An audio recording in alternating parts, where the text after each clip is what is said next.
Hi, welcome to the studio at Borough Photo. I'm Keith Marlowe, and today we're going to be starting the Intro to Camera class.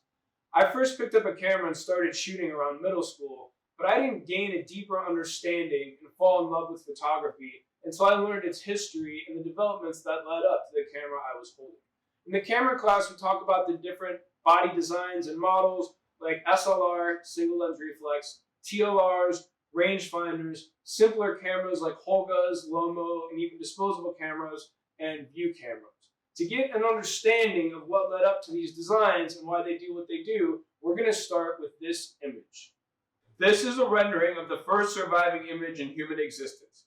It was taken in 1826 in France by Joseph Nicephore Niepce. It is a view from a window in the Borough. For photography, this is like year zero in the Gregorian calendar. Everything before it is BC, and everything after AD. The image was taken of this courtyard, and the exposure took at least 8 hours, so it registered the sun traveling completely across the sky over an entire day. This is the actual plate the rendering is made from, and it was lost for decades before being found in the 1950s, and it's now on permanent display at the University of Texas in Austin, making it officially the only reason to ever go to Texas. Niepce exposed the plate in a box that looks like this. Since the view from his window is the first image, this is the first camera. Today we're going to find out how and why Niepce came up with the design for this camera. Camera comes from the Latin term camera obscura, which means dark room. A camera obscura is the fundamental principle of photography and is the basis of everything that we're going to learn in the camera class. It says that if you have a dark room or box, and you make a hole that's 1/100th in size from the distance of the hole to a wall that it's going to be projected on, an image will appear. For the image to appear, it has to invert. If the hole is too large, you will just have a light or sunspot. If the image is too small, it will be too dim to show up. The image inverting is the same way that your eye works. When an image comes through your eye, it actually flips on your retina, and your brain flips it back around.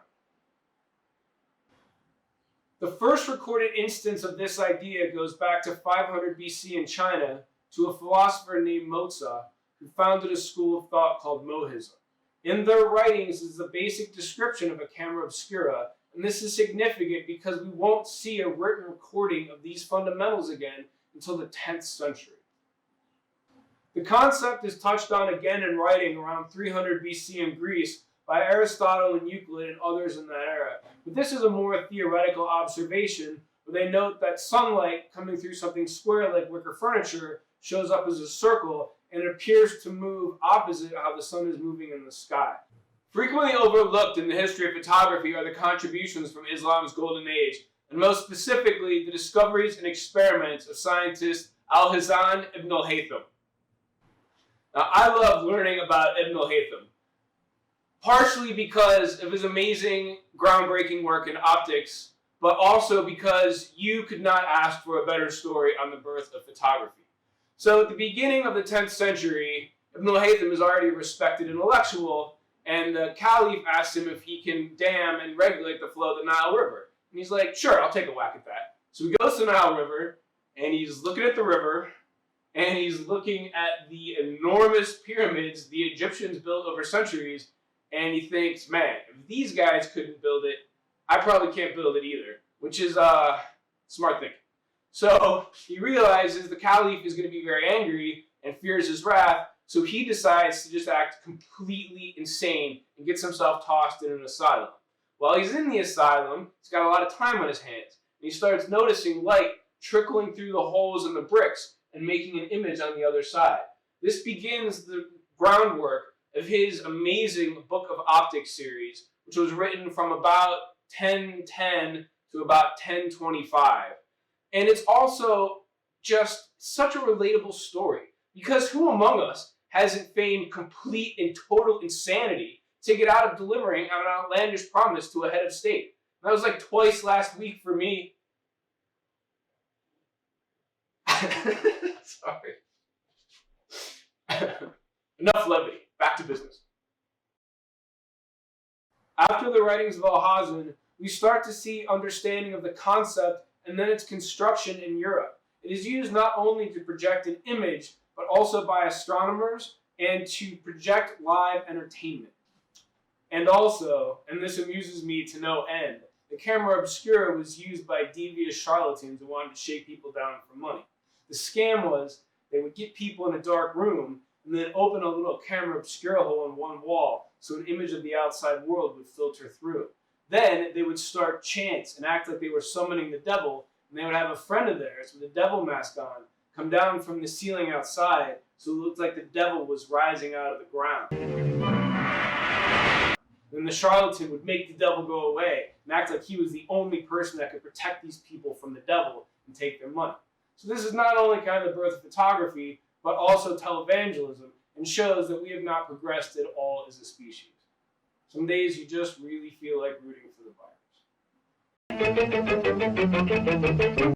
The next breakthrough is the understanding and development of the lens, which comes from the Latin word for lentil, because a lens is round on both sides. They are referenced heavily in 1267 in Roger Bacon's Opus Majus, or Great Work. Part 5 is an in-depth study of lenses, light, and vision, and this is regarded as the beginning of optometry. From the 1600s to the 1800s, lens development becomes more sophisticated, and we see them used in telescopes, microscopes, and magic lanterns, as well as camera obscuras. Their availability and lowering cost makes them more widespread, and camera obscuras become an everyday part of life. It became very common to have a small, well-manufactured camera obscura that you could carry around with you and use for drawing and tracing subjects. And this is really the beginning of the modern camera. We've looked at different designs of camera obscuras, and you can see that they all have the same fundamental concept, that light is coming through a lens, and in some cases is being reflected by a mirror, the same way it is in modern cameras. But we don't have any way to preserve the image past drawing it. What you need is something that is sensitive to light and will allow you to render the image, but then can be chemically treated to no longer be sensitive to light. This brings us to Niepce. Niepce's first image wasn't called a photograph, it was a heliograph. And the term photograph isn't going to emerge for about another 10 years. It is a combination of two Greek words, it means drawing with light. So now that we've learned about the discovery of the camera obscura and using it to focus light, we're going to start next week with the ability to capture light, talk about innovators like Daguerre and Fox Talbot, and go up through photography to the modern era and the cameras that we shoot today. Hope to see you guys next week. Goodbye.